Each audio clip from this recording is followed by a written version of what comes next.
Hey girl, Marissa here. You are listening to the Codependent Dummy podcast. As a young woman, you have been raised, reinforced, and rewarded for putting the needs of others above your own. Now, in your 20s, you're finding yourself exhausted, exasperated, and enveloped in shit relationships, especially the one you have with yourself.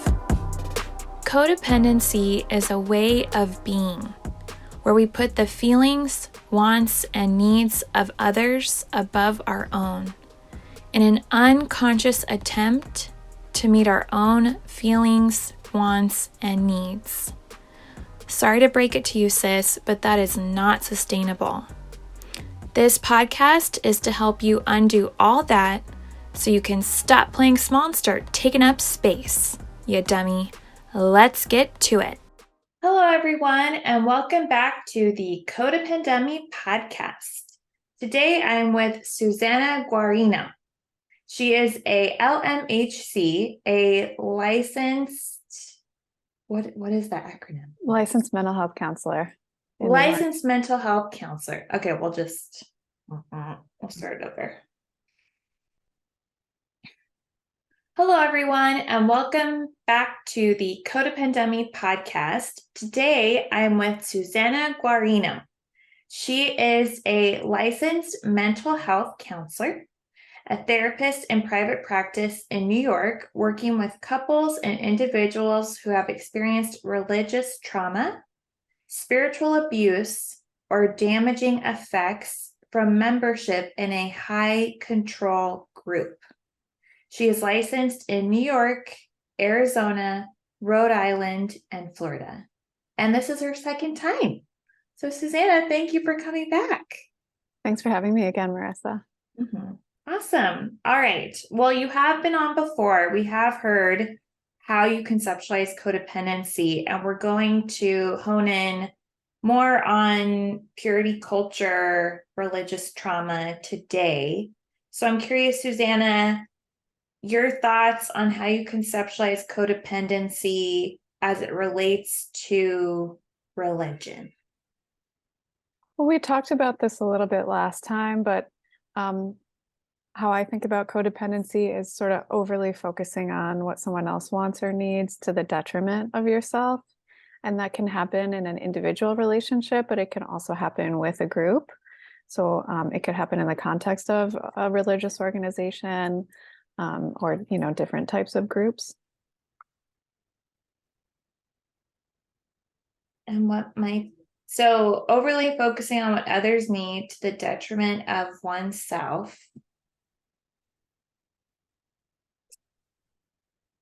Other thoughts on that definition or what that might look like? Well, I just want to say that I think it's complex and complicated. Like, for example, I'm working with a client right now who they have a baby. And so they're obviously overly focused on the needs of another person, and sacrificing a lot of their time and energy to care for the baby. So there's times when it's normal, but I guess the difference is like checking in with yourself. Like, am I doing this because I want to be doing it, or because I feel coerced, or like I'm doing it because other people expect this of me. Mm-hmm. Right.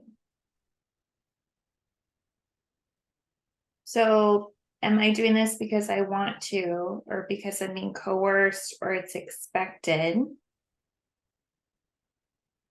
And in terms of religion, in religious contexts, I sense it's hard to discern whether it's coercement, expected, or I want to do it. Yeah, you really have to check in with yourself, like your initial gut level reaction. I'm being asked to volunteer all day on a Sunday again. Before your brain kicks in and says, I should do this because they need me and, I want to show up for them. Like, checking in with your gut. What does your gut tell you? Do you have the energy for this? Does it feel good to you? Or Is it too much? And do you need to set a boundary? Like your body will tell you. But what do you think about that, Marissa? Because you're the codependency expert. What do I think about where in a religious context one can cross the line? I guess in terms of when you're checking in with yourself, are you behaving in a codependent way? Are you doing this because you really want to? Like, do you see there being value to listening to your body, or like how do you think about it? Yeah, I think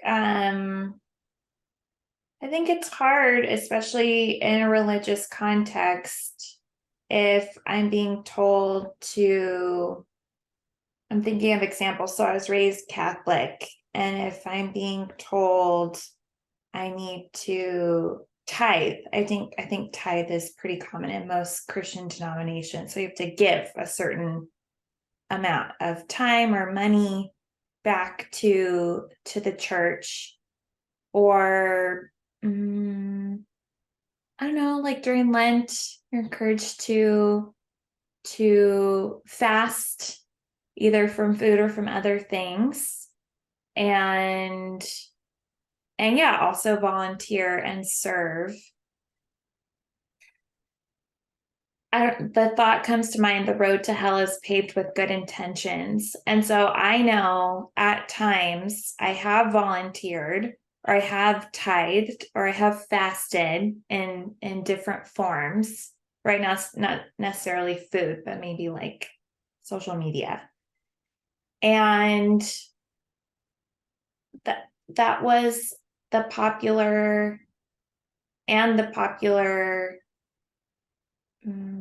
choice or action or behavior.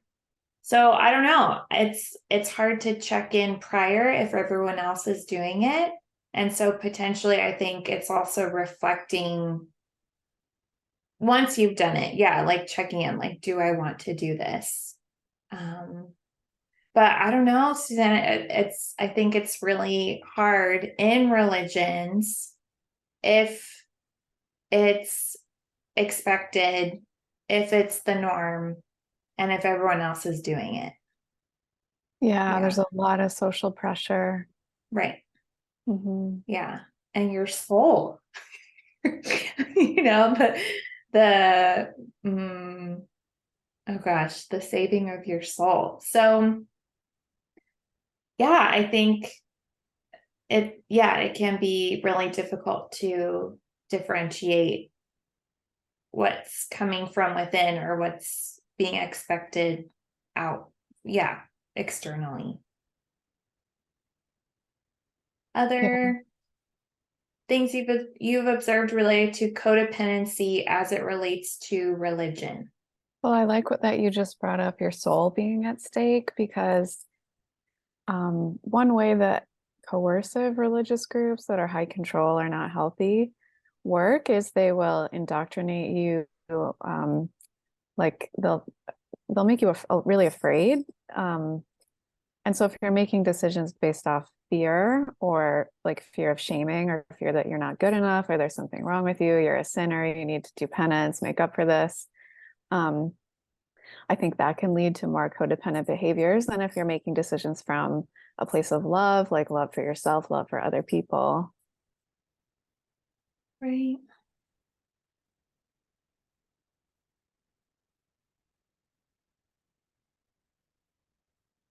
You or have you had a patient with a codependent experience involving religion that you can share with us?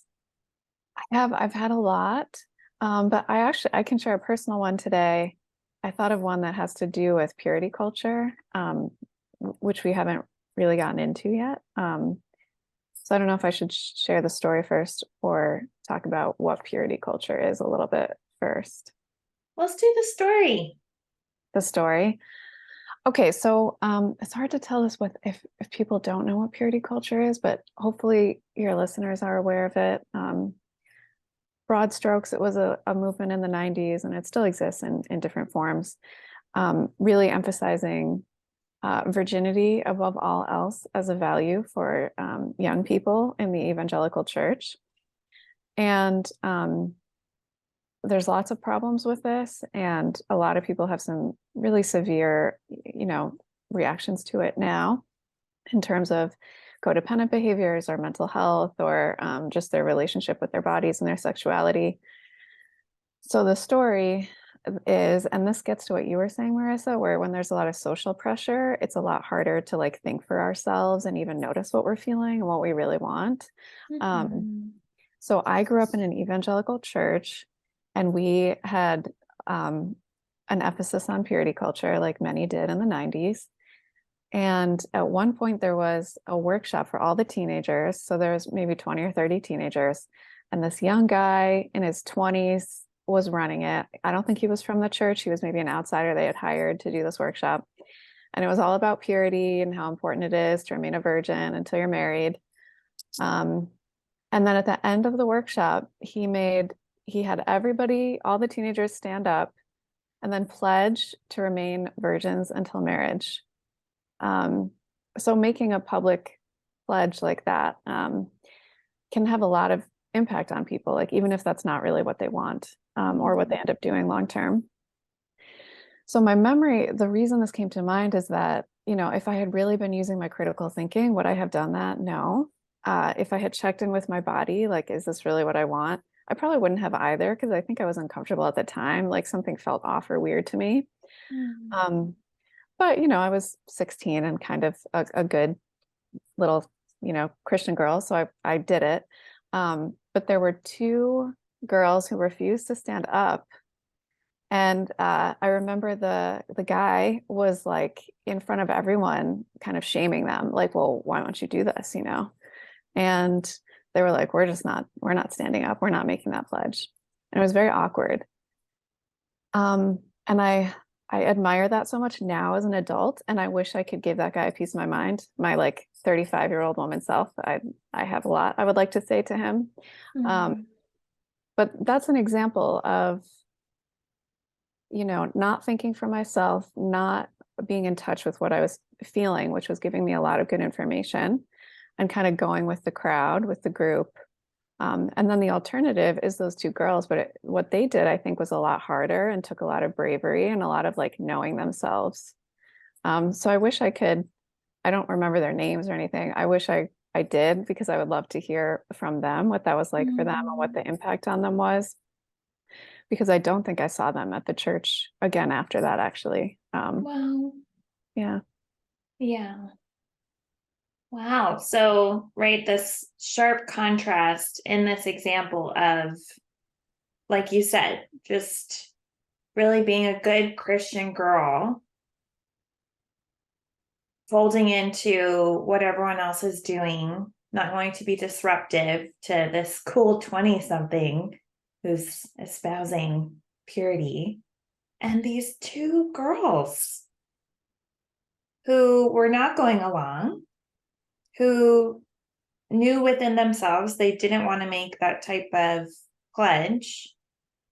It's not saying that they wouldn't or would do that, but they just weren't gonna do it.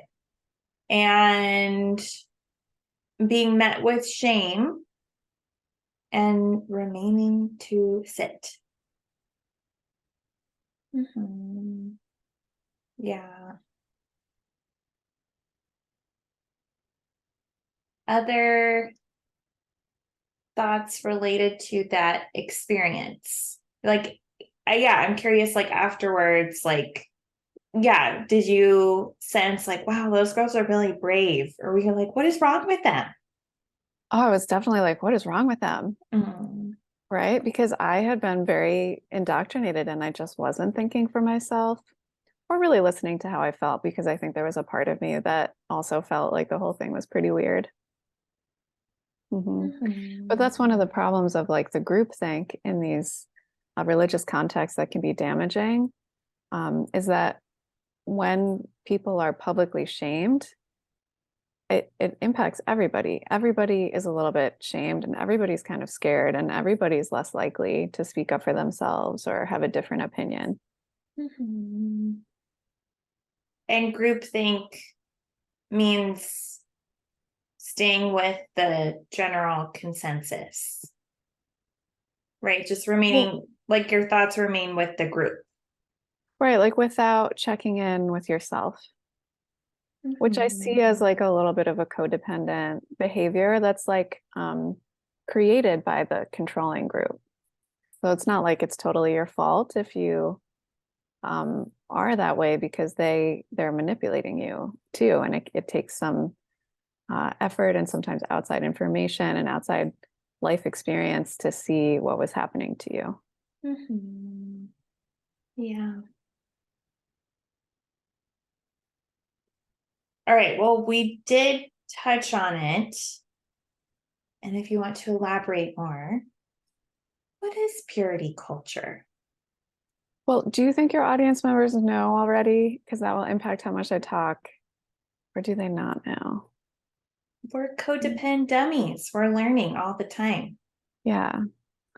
So for those of you codependent dummies who grew up in evangelical culture in the 90s specifically, maybe somewhat the early 2000s, there was this big movement to emphasize virginity and the importance of virginity for evangelical teenagers. There was a really famous book called I Kissed Dating Goodbye by Joshua Harris. He's since taken back everything he said and expressed regret for it. But Wow. it was really popular in some circles. And there were young people getting married who had never even kissed each other, because that was like sinful to do before marriage. So you can imagine what a shock to actually get married, and like, are they even attracted to each other? How would they know? And, you know, just a lot of issues came out of that. And then it was also, there was like there was a big business piece where I think it was called a company called True Love Waits. They were selling like purity rings and like purity stuff, and they were making a bunch of money from this also, which is an interesting piece of it. Um, so overall, the long-term impact, there's a really great book called Pure by Linda K. Klein. And she's a woman who was raised in the evangelical church and purity culture. So she had her own experiences with how damaging this was. And then she interviewed a lot of people, and she wrote this amazing book all about it. But long-term impact, there's a lot of shame around sexuality. There's many women who grew up in that who have never had an orgasm or really struggle to enjoy their sexuality. It was harmful for both women and men, and really extra shaming of women, and a lot of pressure was put on women. And like, uh, where should I go from here, Marissa? What else do you want to know about purity culture? Well, part of me wonders, weren't we in purity culture until birth control was developed? I just wonder, like, I don't know if my grandmothers would describe it as such, but I wonder if women up until the 60s, especially, were raised to be pure. I mean, most men and women, but also is what's unique about purity culture in the 90s was the availability to have casual sex, right? The norm to sleep with, certain number of partners before you do get married. Was that why it was so distinct? It's a good question, like where purity culture came from. It may have been partly a backlash to the freedom of the 60s, 70s. I'm not sure. It was really led by conservative people who I frankly find it weird that there was this huge emphasis on controlling young people's sexuality versus like all the other things in religion that are important. You could be teaching them how to be good people, or how to be kind to others, or how to have healthy relationships in general, that where consent and mutual respect and kindness and good communication are part of it. Um, it's just it's a strange thing. And it's also a good point you bring up that before feminism made such a huge impact on our culture, it was probably more the norm for like our great grandmothers. Yeah. And then, so I'm hearing consequences, shame, lack of pleasure. right, distorted views and beliefs about sexuality, couples being married and not even knowing if they were sexually compatible. Any other consequences? Well, I guess codependency. And I listened to an episode you have up about codependency in the bedroom because I was interested in how that would overlap with this. So you talk, what was her name, the woman on that episode? Dr. Rima Benario. Dr. Rima. So she talks a lot about codependency in the bedroom, and that's a great episode, and I recommend everybody listen to that. But basically, purity culture also creates that because it created so much shame and fear around sexuality.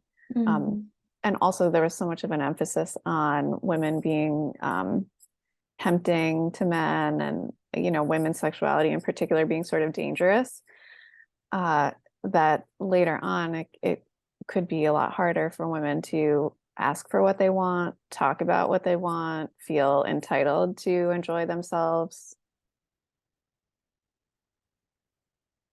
So very out of touch with their sexual needs, right? Intimacy needs. Or like overly focused on pleasing the man, like you and Dr. Rima talked about. Like that's success if a man's having a good time.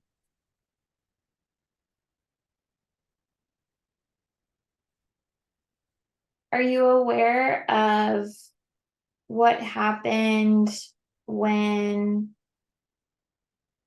young women, potentially young men, made pledges, did their best to honor purity culture, and then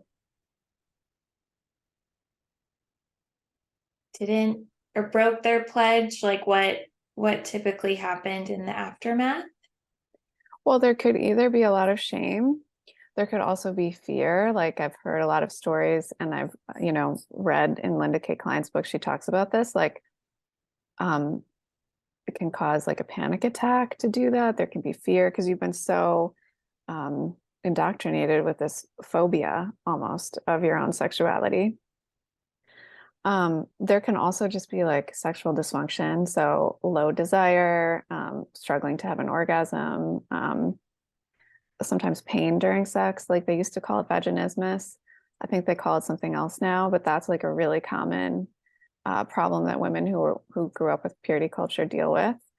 So that's where you're with a partner that you love and you want to have sex, but it's like your body physically won't let you and it's painful. So it's almost like your body is remembering this trauma of this indoctrination. So even though your brain has moved on, your body is having that reaction because of the fear and shame. Right.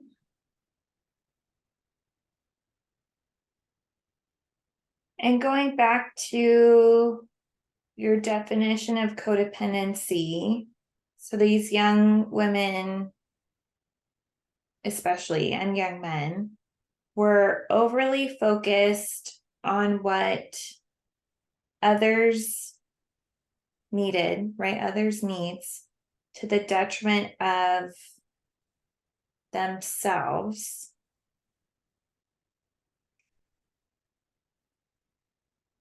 Yeah, I'm like other insights on what did these others need? Like what were these leaders needing? What a great question. Control? Like maybe just like control, like a feeling of power, making money from like purity balls and books about purity. Right, I hear that. And also, I know I've experienced this in Catholic settings, either with religious leaders or even, like I say, peers, like so laymen. I think we're laymen if we're not like an authority.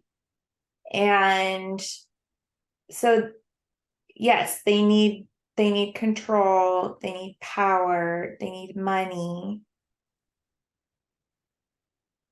What about those who really do believe that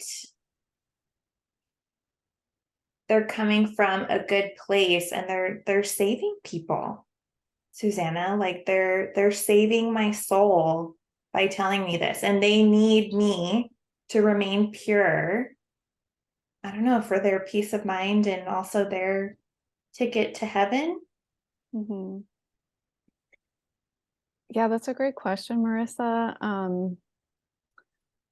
I mean, partly I think it's like really stupid ideas that people believe, um, and like a sort of narrow-mindedness, and at some level wanting to control the behavior of others. So like I hear what you're saying. It's not like they're all like nefarious. All the people involved, like I'm sure many of the adults running these youth groups thought it was for the best. But at the same time, it was really damaging. Right. The cost does not outweigh the benefit at all. Right. Yeah. So, right, these young women are overly focused on what these leaders need, their needs for, yeah, underlying it, control, power, money, maybe a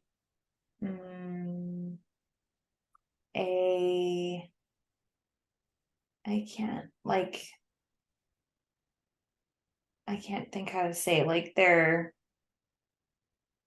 good intention, which wasn't ultimately good. That was an underlying need. What about the needs? Anything come to mind for the needs of the group, right? Of the whole. How might these young women have been overly focused on what on others' needs in a more global sense?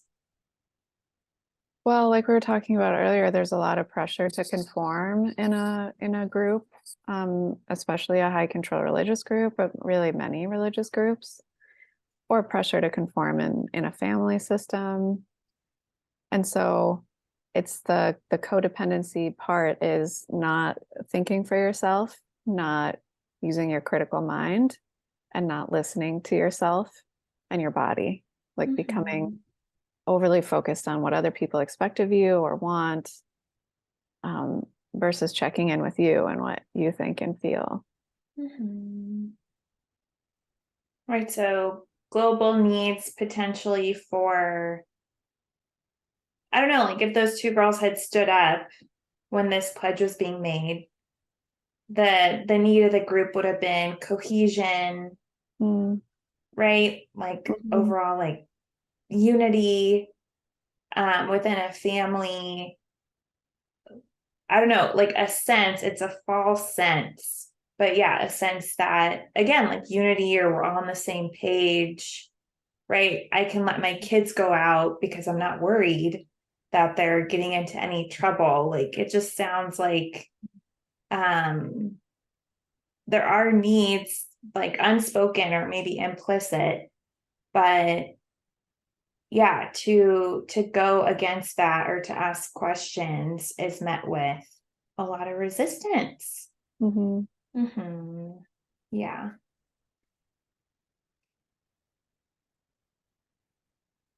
So overly focusing on the needs of others to the detriment of oneself. We've heard the negative consequences, right? Potentially like entering a marriage without knowing if you're sexually compatible, lack of pleasure, shame, fear,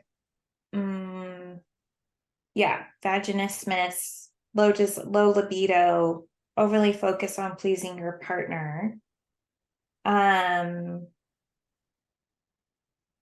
other like detriments to other relationships, like within a family or within friendships, trying to uphold that, like how that impacts, again, like, yeah, other relationships. Mm-hmm. Well, one of the impacts of purity culture is that it almost provides like a way for abusers to hide. Because if women or girls feel so much shame around their sexuality, if they're abused, they're less likely to talk about it.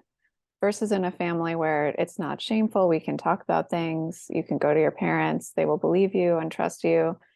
So there's been a lot of sex abuse scandals in many of these evangelical churches. I think there was a huge investigation into it in the Southern Baptist Church, and there was a lot of cover up of things like that. So there were even young men in youth groups like the one I was in, like abusing young women, and then the women would feel so much shame or like it's my fault, I'm not pure anymore, then they're less likely to speak up. And if they do speak up, sometimes they're not believed. And that's like or they're told it's their fault because they were, seductive. Right. So that's like the really dark side of purity culture is it kind of leads into rape culture. Like they're connected. Wow. Wow.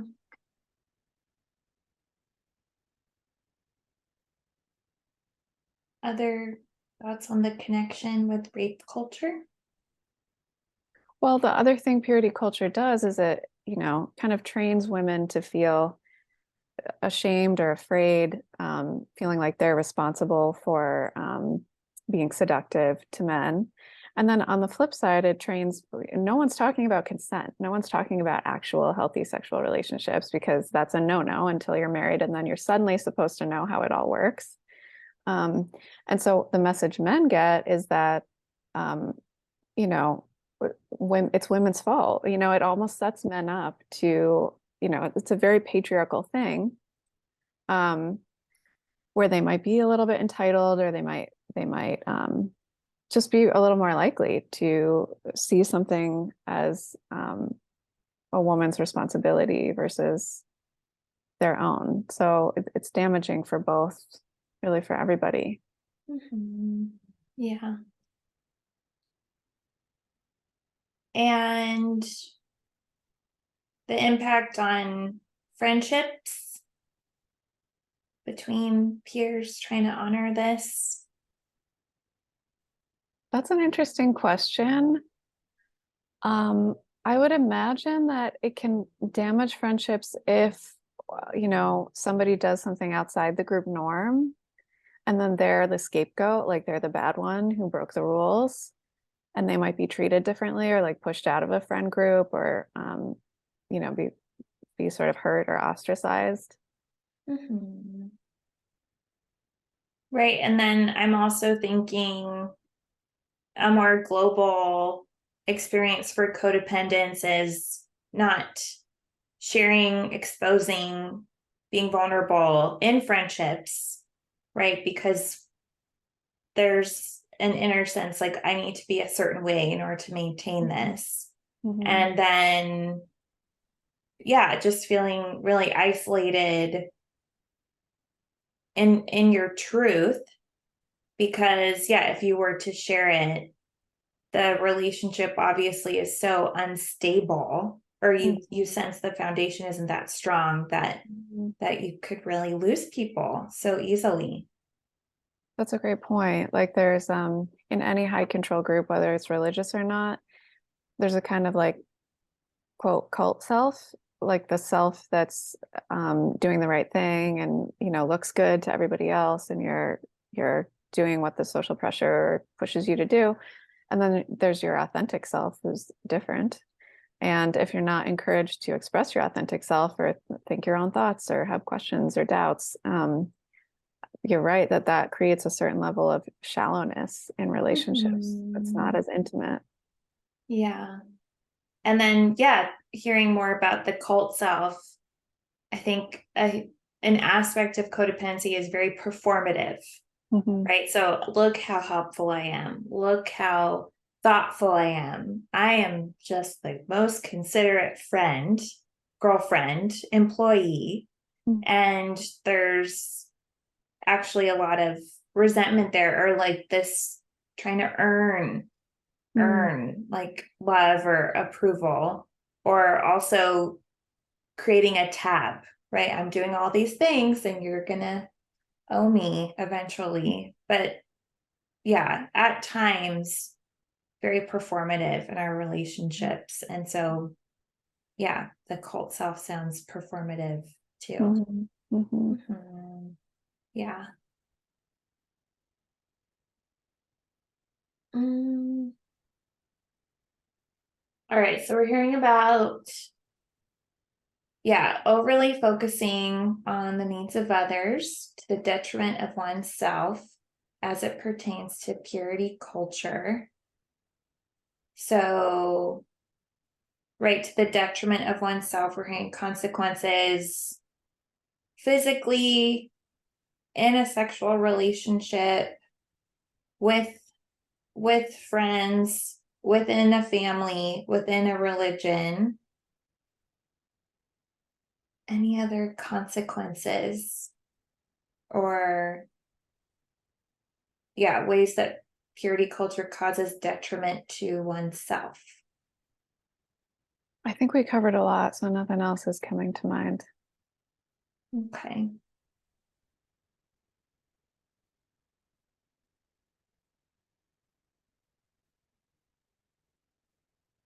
Is there anything good about purity culture? You know, I might be biased because I think it's just horrible. I think it's like a form of systemic sexual abuse of teenagers. Um, are there any positives? I really don't see it as positive at all, because what would be positive would be like healthy education about what goes into a healthy relationship. What is consent? How can people treat each other in a way that's respectful? How do you use protection? How do you know what you're interested in? Like, there's so much that could be actually useful rather than indoctrinating young people with these ridiculous ideas that go on to damage them later on. Yeah, true. And how do you work with clients who are attempting to heal from purity culture? Yeah, so I've worked with both individuals and couples who have this in their background. Um, so a lot of times it's just like, first of all, getting some education on your sexuality and understanding your body. So I recommend the book Come As You Are a lot by Emily Nagoski. That's a really great one. Just to like destigmatize and like get thinking about yourself and how this all applies to you. Um, Getting comfortable, even talking about sexuality, that's a really great first step. So whether you're doing that in therapy or if you're in a relationship in a couple, doing that within the context of your relationship, like talking about what you both like, what you don't like, um, is really, really useful. And there's a lot of research on this, that couples that talk about their sex life have better sex. And the couples that avoid talking about it, there's a corresponding lack of how great it could be. So kind of like exposure therapy, almost like you've been indoctrinated with this phobia of your own sexuality. So like, how do you bit by bit expose yourself to more information and practice the discomfort of talking about it?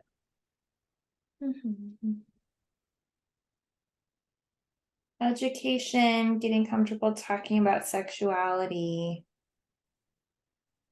other ways you work on healing from purity culture. I think understanding what happened, like I had a client once who had seen another therapist previously, and she was struggling with vaginismus in her relationship with someone that she loved. So like she didn't want to be having this problem, but she couldn't figure out why she was having it. So she had seen another therapist who believed that she must have some repressed memory of sexual abuse in childhood because otherwise it didn't make sense to her. And the Hello, client, Freud. yes, and the client didn't have any memory of that or really think that related to her experience. But really, she did have some experience of sexual abuse from purity culture. Like purity culture itself had caused this indoctrination, this like deep feeling of shame and fear around sexuality that was showing up in her body. So even understanding how it all happened, that it's not your fault, like there's a reason your body reacts this way. It's not that there's something horribly wrong with you. And just even talking about it and understanding it more can shift it really in really powerful ways. Yeah.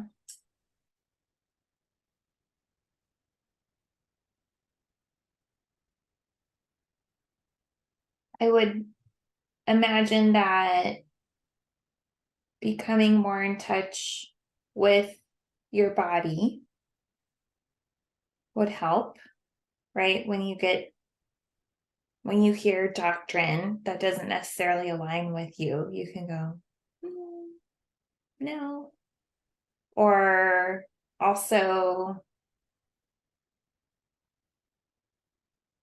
other.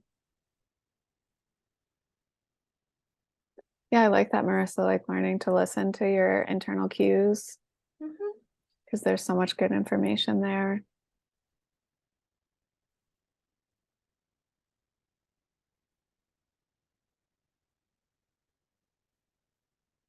And then do you sense developing the ability to challenge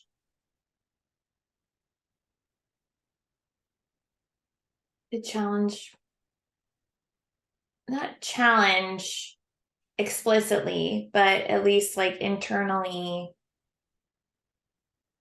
if you're in a religion or really any type of spiritual, religious, or self-help practice, to challenge or critically think about the input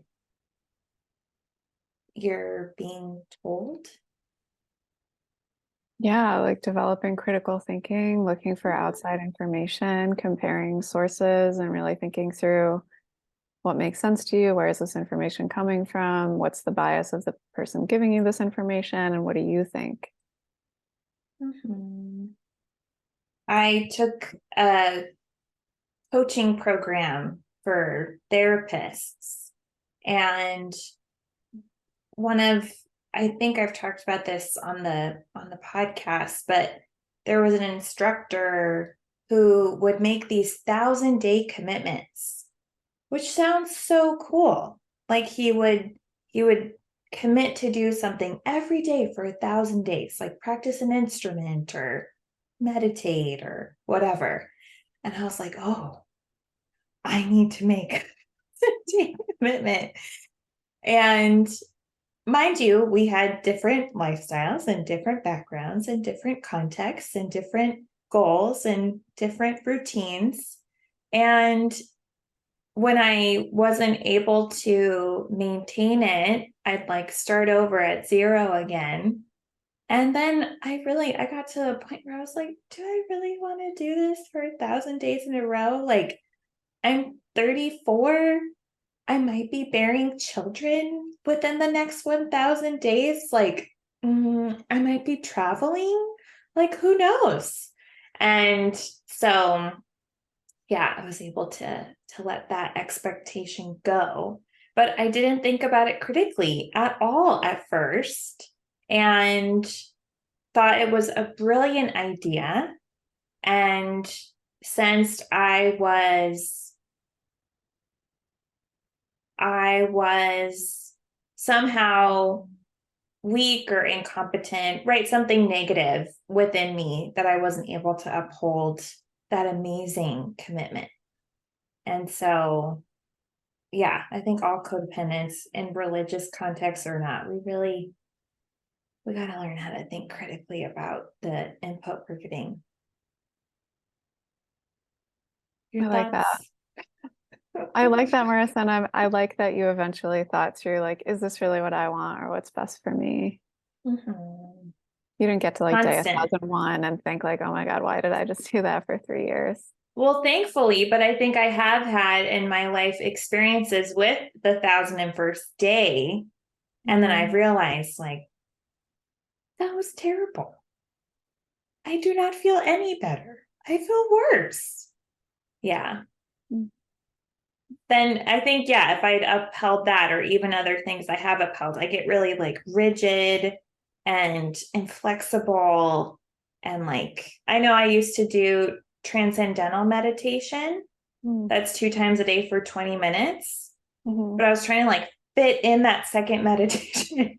And it was so overwhelming to find space given my life and what I do and what I tend to enjoy doing, that it was almost, I was like straining to do that second 20-minute meditation. I think I can just meditate in the morning and that's sufficient, because it's actually making me crazy, which isn't the point. Right. Good for you. Thank you. I just read a book called Combating Cult Mind Control by Steve Hassan, really great book. But he has a whole section on TM because at the upper levels, it's pretty culty. Good So to that might know. be interesting for you to look into. Yeah. Okay, so education, getting comfortable talking about sexuality, understanding what happened, being attentive to your internal cues, developing critical thinking, all help with attempting to heal from purity culture. Any other things you work on? I think, you can get a lot from individual or couples therapy when you're working on the after effects of purity culture. Um, and some people find it helpful to go see a sex therapist. So that's always an option too, because they really specialize in helping people recover from all sorts of sexual experiences or problems. So that's something that you can look into too. I'm curious what happened to purity culture in the aughts or the 2010s. Yeah. So I looked this up, Marissa, because I was also curious because I was sort of out of that world by then. It looks like it's not as much of a thing, but it's sort of underground in the evangelical world. Like it's still impacting a lot of the attitudes towards women, attitudes towards sexuality, but in a more subtle way. But from what I can tell, there's not like the purity balls where you go with your dad and you pledge to be a virgin forever. Uh, there's not people reading I Kiss Dating Goodbye and then getting married without ever dating their partner. I don't think that's happening quite as much, although I could be wrong. I'm interested if anybody else has a different experience. Yeah, so maybe not as trendy, and yet still those roots had and have been planted. So they just maybe are sprouting different ways, but not as intensely. Right. And I love the point you made earlier, like really purity culture wasn't a new thing. It was a very conservative thing that was like a reaction to a more sort of open and liberal um, attitude towards sexuality that came about due to feminism, I think, and the pill. Yeah, right. That's radical.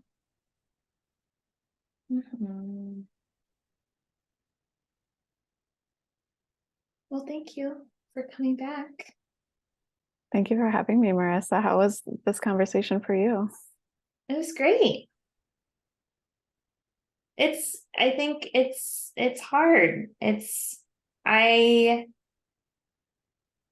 I think it's still, again, like being raised Catholic and participating in certain aspects of the religion, the beauty and tradition. I am against a lot of what the church believes politically. And yet I think a lot of this still continues to impact adolescents and young adults there. And purity culture, but also just, yeah, there are a lot of expectations that I've witnessed that are really hard to maintain. And so try and think of like an example. But yeah, I think like some people really do believe that my soul is at risk because I support gay marriage, right? And abortion. Oh my gosh. Yeah. I'm just like pro-choice. And it's, yeah, but I also I didn't grow up indoctrinated.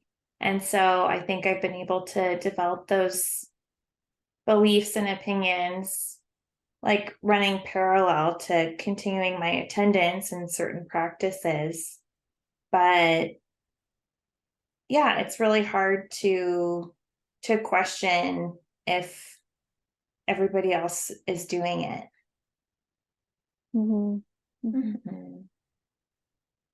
Right. And it's different if you have all the information and you're not shamed or made afraid, and then you make your own decision. Like someone could make a decision, I'm going to be a virgin till I get married. Cool, that's fine. The problem is when there's so much group pressure and shaming around something that's like really normal. And then you're sort of coerced or manipulated or indoctrinated rather than using your own brain. Yeah. We're all about using our brains here. Learning to use our brains. Yeah, I think there's just a lot of overlap where codependence to the core. Yeah, we've been told this is what's expected. This is what how you should behave as a daughter, as a partner, as a friend, as an employee. And we don't challenge that, and then we end up pretty exhausted and exasperated and enveloped in shit relationships. Yeah. That sums it up. All right.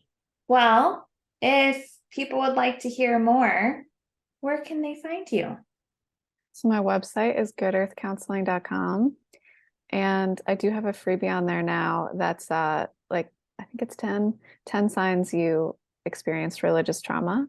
So if you hear that, but you're like, does this apply to me? Or, you want to know more, you can sign up for that. So that's goodearthcounseling.com. Awesome. I will put a link to that in the show notes.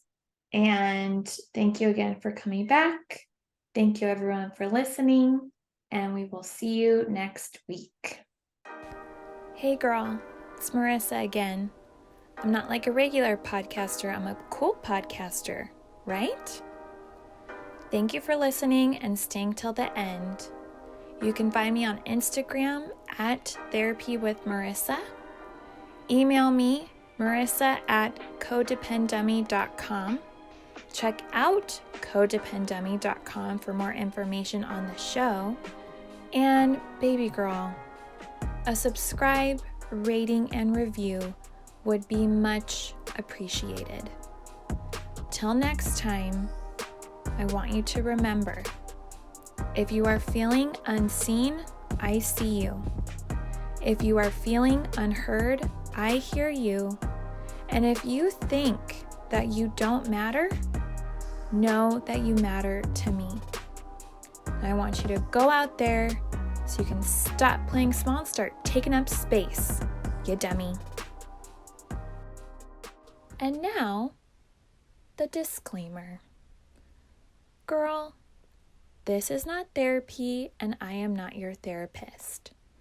This podcast is designed to provide accurate and authoritative information in regards to the subject matter covered. It is given with the understanding that neither the host, publisher, or guests are rendering any legal, clinical, or other professional service. If you want or need a professional, please find one.